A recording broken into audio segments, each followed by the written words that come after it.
Hello, and welcome to the new season of TC Weekly Live. We are your hosts, Bo and Tyler. If you're new to this broadcast, TC Weekly is a show done by digital media students here at Northeast Wisconsin Technical College. We have two great shows for you today.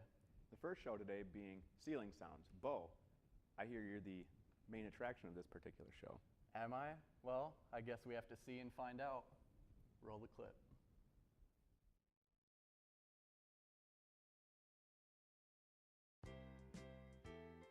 Hello. Welcome to How to Be an Active Listener. We will use this situation of an interview to illustrate and pinpoint the do's and the don'ts. Bo has been working very hard to nab at least an interview with this company. His resume is sketchy, and he dresses like a bum, but that's why I'm here to make sure he succeeds. Step 1. Pay attention. Easy, right? Put aside all distracting thoughts and look at the speaker directly. Also, avoid distractions, such as weird knocks, or a voice seemingly coming from thin air. Keep an eye on that body language as well. It gives subtle hints on what a person is thinking subconsciously. I can just tell from the interviewer that Bo is doing a really good job. Way to keep your eye on the ball, Bo. On to step 2. Show that you are listening. Nod to give a clear indication that you are listening, even during the boring parts. Way to go, Bo! This interview seems to be going great. Step 3. Provide feedback. Feedback. Feedback. Sorry, cranium overload. It's a tight space for two. Ask questions based on the speaker's information. How are you doing? You seem excited, Bo. Step 4. Defer judgment. Do not interrupt. Ever. Let the speaker finish before you give your input. Don't think of an answer. Let it come naturally.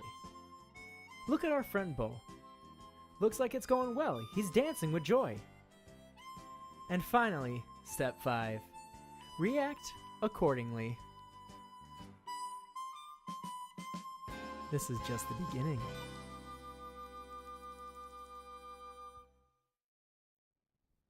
Nice, you really nailed that interview. So, Bo, did you get the job? Obviously not. I had to sign up for this TC Weekly show, but it does not pay very well. You're telling me. Hey, Bo, are you good at pool? As a matter of fact, yes I am. Why do you ask? There's actually a pool tournament tomorrow at NWTC. Oh wow, tell me more. It's over in SC 118. You can win cash prizes to help pay for your crippling depression from bombing that interview. Sad. I may have crippling depression, but at least I'm not as much of a loser as this guy who's in love with a computer. Really? Someone is in love with my Mac as much as me? I thought it was just me. The title of the next show. You know, you don't have to read what's on the script. Who even wrote these? I don't know. I'd say they're mediocre at best. Well, we'll figure it out during the next show.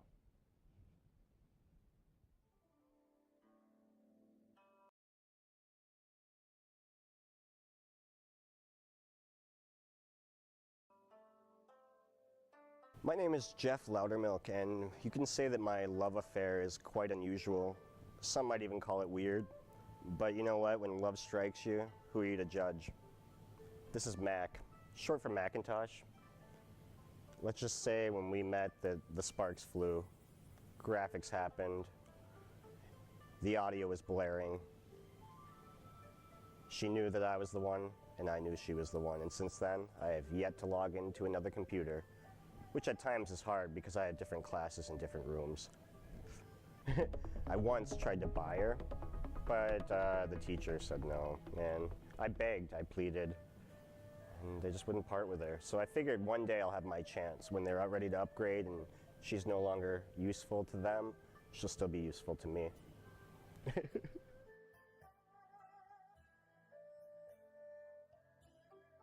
This is more than just a computer. She has a personality. She's her own individual. You know, this is why other users don't mean anything to her, because they only see her as a piece of machinery.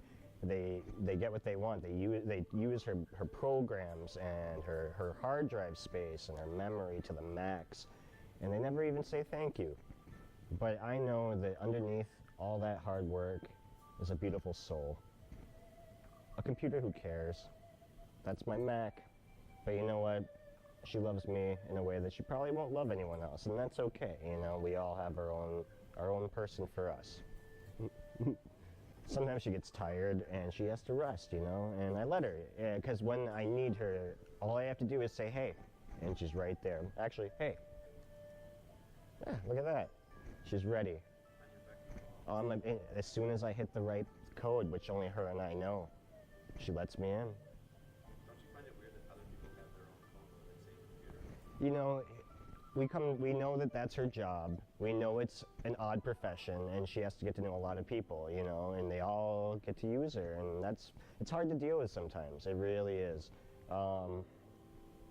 But I would say our love can really overcome anything, including our current obstacles, and she won't always have this profession. She aspires for more, like most school computers do.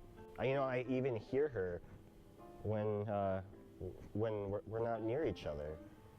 And that's why sometimes at night I'll leave my home and I'll come here to spend time with her. I can't actually enter the building after like 10 p.m., but I can at least be outside in the parking lot, and then she knows that I'm there, you know, she can feel that I'm nearby. And then as soon as those doors open, I'm in here, sometimes still in my pajamas, sometimes not.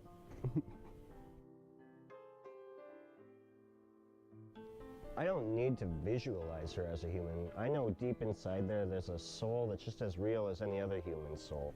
She might not have the body of a human, but she doesn't need it, because we're not as shallow or superficial as, you know, those kind of things. Exactly, as long as she's taken care of and not thrown away. You know, they say that a soul can die, actually, if it goes without love. She's the most beautiful woman I've ever known.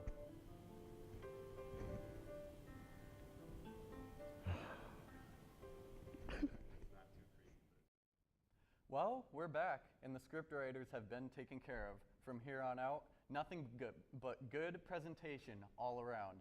Thanks for tuning in and sticking around. Make sure you tune in next week where we have fresh scriptwriters and fresh content. Like us on Facebook and follow us on Instagram and Twitter. Thank you, and good night.